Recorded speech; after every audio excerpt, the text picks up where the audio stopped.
So ayun, samahan nyo nga ako, magpapakabit tayo ng bagong gulong natin dito.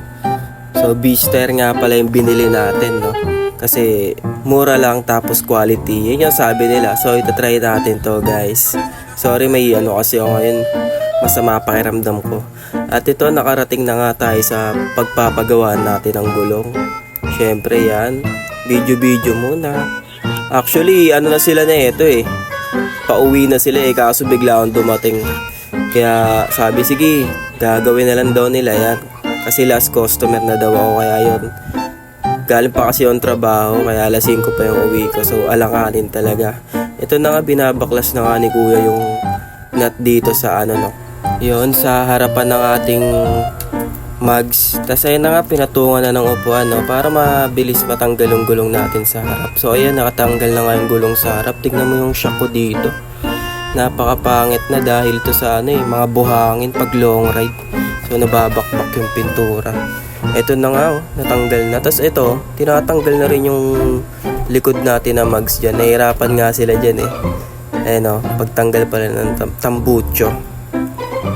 Kasi binubuksan na yung binili nating gulong. Bali, ang size pala ng gulong na binili ko sa harap is 90 by 80 by 14. So para mas malaki siya ng kaunti sa stock. Tapos ayan na nga, tinatanggal na nga yung stock natin. Napakatagal na talaga niyan, kaya pudpud na din. So ito, dito talaga ako na-amaze Talaga napakagaling ng machine na to. Grabe. Okay lang kahit mabakbak yung pintura niyan. Kasi paparipin ko rin naman yung mugs na yan. Kaya ayun, okay lang kahit mabakbak. Kasi ito, di pa rin nila natatanggal yung mugs ko dyan sa likod kasi nahihirapan sila nun.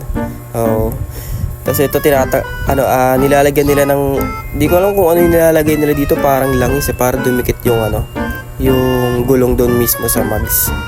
Kasi ito, dito talaga ako na-elevate. Talagang easy lang ang ginagawa ng machine na ito. Hindi na sila nahihirapan. Diba? Napakagaling. Ayun. Napaka-basic lang, diba? Ang easy lang talaga ng trabaho nila pag may machine na ganyan. Tapos ito, lumapit nga ako kasi nga nahihirapan sila tanggalin sa mugs ko sa likod. Ewan ko anong nangyari, kaya ang ginawa ng isang tatrabaho dyan in-adjust yung preno dun sa likod. Tapos ito, kaya nung in-adjust nila, ayun, natanggal na yung mugs sa likod. So nahirapan talaga sila yan. So bago pa tong gulong ko sa likod power tire lang yan. Pero ayun na nga, papalitan ko. Tapos ito, nilalagyan na nga ng sealant. Syempre, pandagdag safety rin yan. Once na nabutasan tayo hindi agad tayo mapaflatan. Pantakip kasi yun sa mga butas. Ito, kinakabit na nga yung gulong natin sa harap yung mugs pala. Nakakabit na ni kuya kasi tapos na Bali, itong likuran naman, guys, yung likod pala na size na gulong na binili ko is 100 by 80 by 14. Para malaki rin, di ba? Pwedeng pang banking. Tapos itong bite ni kuya kasi nanghihina niya yung brake shoe ko dyan kasi puno daw ng alikabok. So di ko talaga nalilinis to Actually, kailangan ko na rin magpalit ng brake shoe. Kaso wala pa tayo pera. Inuuna natin yung gulong natin. So ayan, unti-unti na nga nilang nakakabit yung mugs ko sa likod, para maayos na at makauwi na rin sa bahay. So ito, okay na nga pala yan dyan, guys. Naayos na. Ina-adjust lang yung preno. So uuwi na pala ako niyan. Maraming salamat sa mga gumawa. Thank you.